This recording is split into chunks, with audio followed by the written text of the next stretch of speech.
রাসূল সাল্লাল্লাহু আলাইহি ওয়াসাল্লাম বলেছেন, যে ব্যক্তি সকাল ও বিকালে সূরা ইখলাস, সূরা নাস ও সূরা ফালাক ৩ বার করে পাঠ করবে আর এটাই তার সবকিছু নিরাপত্তার জন্য যথেষ্ট হবে। আবু দাউদ শরীফ 5082। আসসালামু আলাইকুম আমার প্রিয় আপু ভাইয়ারা, আপনারা সবাই কেমন আছেন? আশা করছি আল্লাহ তাআলার অশেষ মেহেরবানিতে আপনারা সবাই ভালো আছেন। আমরাও আলহামদুলিল্লাহ আল্লাহ তাআলার অশেষ মেহেরবানিতে ভালো আছি। তো নতুন আরেকটি ভিডিও নিয়ে আপনাদের মাঝে চলে এলাম। আর আমার গোলাপ গাছের গোলাপ ফুলগুলো আপনাদের সাথে একটু শেয়ার করতেছি। তো মাশাআল্লাহ অনেক সুন্দর এই গোলাপ ফুলগুলো, তো আমার কাছে অনেক বেশি ভালো লাগে। তো এই তো ফার্স্টে হলুদ হয়। তো এই গোলাপ গাছে কয়েকটা কালারের গোলাপ হয়। ফার্স্টে হলুদ হয়, তারপরে এই যে লাল হয়ে যায়, তারপরে পিঙ্ক কালারের হয়ে যায়। তো 3 রকমের হয়ে যায় এই গোলাপ গাছের গোলাপ ফুলগুলো, তো অনেক সুন্দর। তো আজকেও আমি সকাল থেকে ভিডিওটা স্টার্ট করেছি। তো এখন এই যে আমি পায়েসটা রান্না করে নিতেছি। তো সকালের নাস্তায় আজকে আমি পরোটা বানাবো আর পায়েস রান্না করব, যেহেতু এই নাস্তাটা আমার হাজব্যান্ডের অনেক পছন্দ। তো আমি প্রায় এই নাস্তাটা তৈরি করে থাকি। তো দেশের অবস্থা তো আসলে এখনও অনেক খারাপ, আর বিভিন্ন জায়গা থেকে ত্রাণ দেয়া হচ্ছে, কিন্তু আসলে ত্রাণগুলো সঠিক স্থানে যাদের প্রয়োজন, যারা বেশ কয়েকদিন ধরে ত্রাণ পায়নি বা তাদের কাছে সাহায্য পৌঁছায়নি, সেই সমস্ত মানুষের কাছে ঠিকমতো পৌঁছানো যাচ্ছে না। তো এই জিনিসগুলো দেখলে আসলে অনেক বেশি খারাপ লাগতেছে, যে যেখানে আর কি দুর্গম জায়গাগুলোতে, যেখানে মানুষ অনেক বেশি কষ্টে আছে, সেই সমস্ত জায়গাগুলোতে ত্রাণ ঠিকমতো পৌঁছানো যাচ্ছে না। তো আল্লাহ তালার কাছে দোয়া করব যেন কোনো একটা মানুষও যেন কষ্টে না থাকে। তো যারা সমস্যার মধ্যে আছেন তাদের কাছে যেন ত্রাণগুলোকে সুন্দরভাবে পৌঁছানোর ব্যবস্থা করা হয়। তো এই তো আমার পরোটাগুলো তৈরি করে নেওয়া হয়ে গেছে, আর এখানে যে আমি পায়েসটাও রান্না করে নিয়েছি। আর এখন এই যে আমি নাস্তাগুলো বিছানার উপরে নিয়ে এসেছি, কারণ এই বিছানার উপরে নাস্তা করতে আমাদের কাছে অনেক বেশি ভালো লাগে। তো আমি আর আমার হাজব্যান্ড বসে কথাবার্তা বলতে বলতে, গল্প করতে করতে নাস্তাটা করে নিব। তো এখানে যে আমি একটা ডিম পোস্ট করে দিয়েছি আমার হাজব্যান্ডের জন্য। তো তো উনি বলছিলেন যে তুমি একটা ডিম পোস্ট করে নিতা। তো আমি বলছি যে না, ডিম পোস্টটা আমার এখন আর খেতে ইচ্ছে করছে না, তো আমি পরোটা দিয়েই পায়েস দিয়েই খেয়ে নিব। তো আজকেও আবহাওয়াটা অনেক সুন্দর আছে, বাইরে অনেক রোদ উঠেছে। তো সকালে ঘুম থেকে ওঠার পরে যদি এরকম রৌদ্রোজ্জ্বল আবহাওয়া দেখা যায়, তখন কিন্তু মনটা অনেক বেশি ভালো লাগে। আর মেঘলা আকাশ দেখলে তখন কিন্তু মনটাও খারাপ হয়ে যায়। তো এই তো আমি এখন নাস্তা করে নিব, পরোটা দিয়ে পায়েস দিয়ে নাস্তাটা করে নিব। তো মাশাআল্লাহ অনেক মজার একটা নাস্তা ছিল। তো আমরা যে যেখানে যে অবস্থায় আছি না কেন, আমরা আমাদের সাধ্যমতো বন্যা দুর্গতদের জন্য সাহায্য করার চেষ্টা করব, আর তাদের জন্য বেশি বেশি করে দোয়া করব। তো অনেক জায়গাতে তো বন্যার পানি আরও বেশি বেড়ে গিয়েছে, আর কিছু কিছু জায়গাতে পানি কমে গিয়েছে। তো আল্লাহ তাআলা তাড়াতাড়ি করে আমাদের এই বিপদটা কাটিয়ে দিন, এই দোয়াই করছি সব সময়। আর এই তো এখানে যে আমার হাজব্যান্ড কিছু মাছ এনেছিলেন, তো সেই মাছগুলো আমি আর আমার হেল্পিং হ্যান্ড মেয়েটা মিলে আর কি, দুজন মিলে কেটে নিয়েছি। তো কেটে নিয়ে তারপরে এখন যে আমি বক্সে করে মাছগুলো ফ্রিজে রেখে দিব, ডিপ ফ্রিজে সংরক্ষণ করব।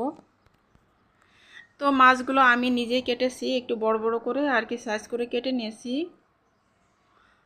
তো মাছ বেশি ছোট ছোট করে কাটলে আমার কাছে তেমন একটা বেশি ভালো লাগে না, আমি একটু বড় বড় করেই কাটি।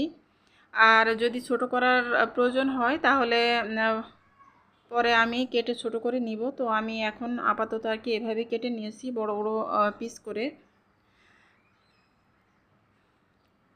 তো আজকে আমি এই মাছটাই আজকে রান্না করে নিব। তো মাছটা একটু ভুনা ভুনা করে রান্না করে নিব। তো এই মাছগুলো লেকের মাছ। তো এই লেকের এই মাছগুলো কিন্তু খেতে মাশাআল্লাহ অনেক মজা। তো আমি তো গতকালকে একটা ভিডিও শেয়ার করেছিলাম আপনাদের সাথে, আমাদের সবজি বাগানের একটা ভিডিও। তো আপনারা তো সবাই অনেক পছন্দ করেছিলেন। তো আমার হাজব্যান্ডের একটা জায়গায় আর কি একটা প্রজেক্ট করতেছেন। তো সেই জায়গাটার ভিতরে আর কি সবজির চাষ করতেছেন আমার হাজব্যান্ড আর আমার ভাসুর। তো তারা দুইজন মিলেই এই প্রজেক্টটা করতেছেন। তো ওই জায়গাটা বিভিন্ন ধরনের সবজি, তারপরে ফলের গাছ, এগুলো আর কি চাষ করতেছেন। তো তো এখন কেবলই শুরু করেছেন। তো যখন আস্তে আস্তে আর কি প্রজেক্টটা বড় হবে, আর আরও বেশি পরিসরে আর কি যখন কার্যক্রমগুলো শুরু হবে তখন আপনাদের সাথে ইনশাল্লাহ আমি শেয়ার করব। তো এ ব্যাপারে আমি পরে আসলে বিস্তারিত আপনাদের সাথে শেয়ার করব। তো এই তো এখানে যে আমি মাছগুলোকে এখন ডিপ ফ্রিজে সব রেখে দিব। আর কিছু মাছ আমি এখন দুপুরের জন্য রান্না করে নিব। তো মাছের রেসিপিটা আর কি খুবই সিম্পলভাবে আর কি মাছটা আমি রান্না করে নিব। তো দুধ দিয়ে আর কি মাছটা রান্না করব। তো ওইভাবে আর কি রান্না করলে বেশ মজা লাগে আর আমার বাচ্চারা অনেক পছন্দ করে। তো এমনিতে তো নর্মালি আমার বাচ্চারা একদমই মাছ খেতে চায় না, আর আমার ছোটো মেয়েটা একদমই মাছ খায় না। তো আমার বড় ছেলে আর বড় মেয়ে মোটামুটি মাছ খায়, কিন্তু আমার ছোটো মেয়ে একদমই মাছ খায় না। তো ওকে নিয়ে অনেক বেশি সমস্যা হয়। তো এই তো আমি এখন এই যে কিচেনে চলে এসেছি, আর এই যে মাছগুলো আমি রান্না করে নিব। তো ফার্স্টে আমি মাছগুলোকে ভেজে নিব। খুব ভালোভাবে আমি মাছগুলোকে ভেজে নিব, নিয়ে তারপরে আমি রান্নাটা বসাবো।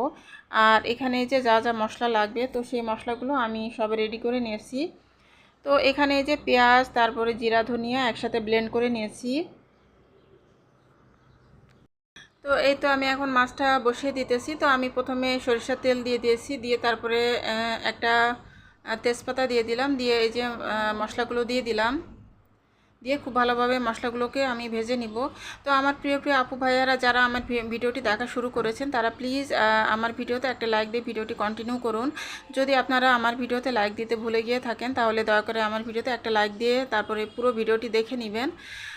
আর এখানে যে আমি এখন আদা বাটা আর রসুন বাটা দিয়ে দিলাম পরিমাণ মতো, দিয়ে তারপরে সবগুলো মশলা আমি খুব ভালোভাবে কষিয়ে নিব। তো যে সমস্ত আপু ভাইয়ারা আমার চ্যানেলটি নতুন ভিজিট করছেন তাদের কাছে যদি আমার ভিডিও ভালো লেগে থাকে তাহলে দয়া করে আমার এই চ্যানেলটি সাবস্ক্রাইব করে আমার চ্যানেলের সাথে থেকে যেতে পারেন আমার বন্ধু হয়ে, আর আমাকে সাপোর্ট করতে পারেন, আর আমিও ইনশাল্লাহ আপনাদেরকে সাপোর্ট করব। আর যারা নতুন বন্ধু হবেন তারা দয়া করে আমার কমিউনিটিতে একটা ছোট করে কমেন্ট করে বলবেন যে আমি বন্ধু হলাম। দয়া করে আমার ভিডিওর কমেন্ট বক্সে এই ধরনের কমেন্ট করবেন না, তাহলে আমার সাব কেটে যাবে। আর আমার ইদানিংকালে অনেক অনেক সাব কেটে গিয়েছে। তো আমি বুঝতে পারছি না, ইদানিংকালে আমার অনেক সাব কেটে যাচ্ছে, আমার একটা সাব বাড়ে তো দুই তিনটা করে কেটে নেয়। এরকম হতেছে কেন আমি বুঝতে পারছি মানে পারতেছি না একদমই।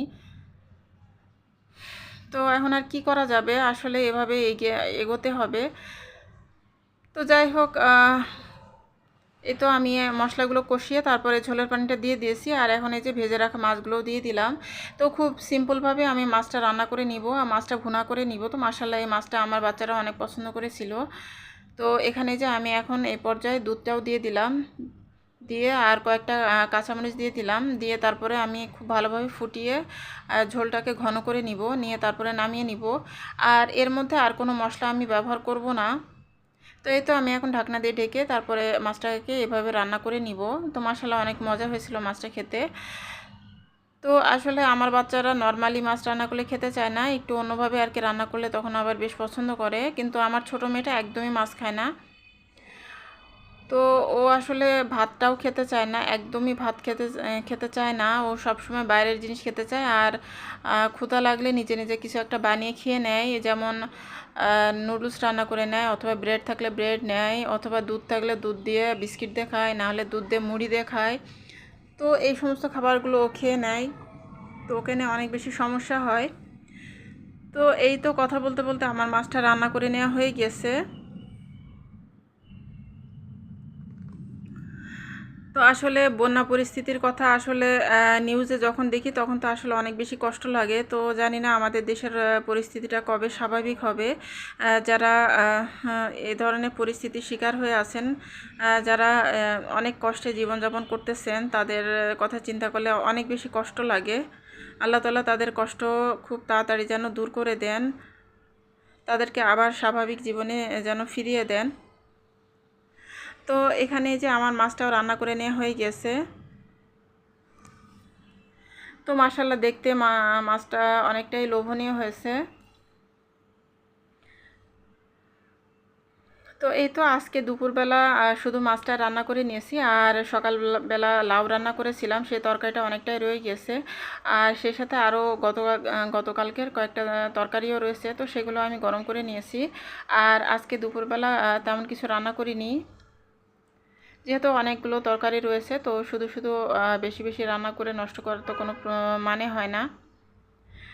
তো এই তো এখানে যে মাছটা রান্না করে নিয়েছি, আর এই যে এখানে সকালবেলা যে লাউ রান্না করেছিলাম সেটা কিছুটা রয়েছে। আর এখানে এই যে আমি ঝিঙ্গা দিয়ে আর মাছ দিয়ে রান্না করেছিলাম গতকালকে। আর এখানে এই যে পুঁইশাক দিয়ে আর মাছের মাথা দিয়ে রান্না করেছিলাম, তো সেই তরকারিটাও অনেকটাই রয়েছে। তো এই তো এগুলোই আজকে আমাদের দুপুরের খাবার।